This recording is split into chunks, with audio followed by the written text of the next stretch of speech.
नमस्कार सर्वांना। आज आपण बनवणार आहोत अंडा मसाला। त्यासाठी इथे कढई घेतलेली आहे गरम करून आणि त्याच्यामध्ये मी 1.5 चमचा तेल टाकलेलं आहे।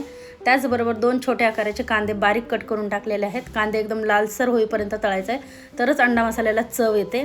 आणि इथे मी टाकलेलं 1 चमचा अद्रक लसूणची पेस्ट छान असं परतून घ्या। आणि 1 टमाटर मी मिक्सरला बारीक करून घेतलेला आहे, ते पण याच्यामध्ये घातलेलं आहे तेलामध्ये। अर्धा चमचा हळद घातलेली आहे, अर्धा चमचा गरम मसाला आणि अर्धा चमचा धनेपूड एकत्र करून मी घातलेली आहे।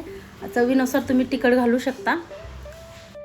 छान परतून घ्या आणि कट करून कोथिंबीर घाला। कोथिंबीरने खूप छान चव येते, पाहिजे तेवढी कोथिंबीर घाला आणि छान असं परतून घ्या आणि थोडंसं पाणी टाका, कारण हा मसाला छान शिजला पाहिजे।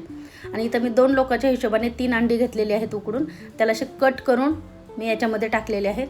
आणि छान आता ह्याला शिजू द्या मस्त। तुम्ही याला भाकरीसोबत खाऊ शकता, चपातीसोबत खाऊ शकता। खूप छान लागतो हा अंडा मसाला। नक्की एकदा या माझ्या पद्धतीने तुम्ही करून बघा, तुम्हाला नक्कीच आवडेल। आणि आता ह्याला कलर येण्यासाठी मी बेडगी मिरचीचा जो मिरची पूड आहे ती 1 चमचा घातलेली आहे वरतून, कारण की आपल्या अंडा मसाल्याला खूप छान असा कलर येईल। अजून थोडीशी वरतून कोथिंबीर घातलेली आहे। आणि आता तुम्ही बघू शकता आपला अंडा मसाला किती सुंदर दिसतोय, खायला तर त्याच्यापेक्षाही सुंदर लागतो। चला बाय।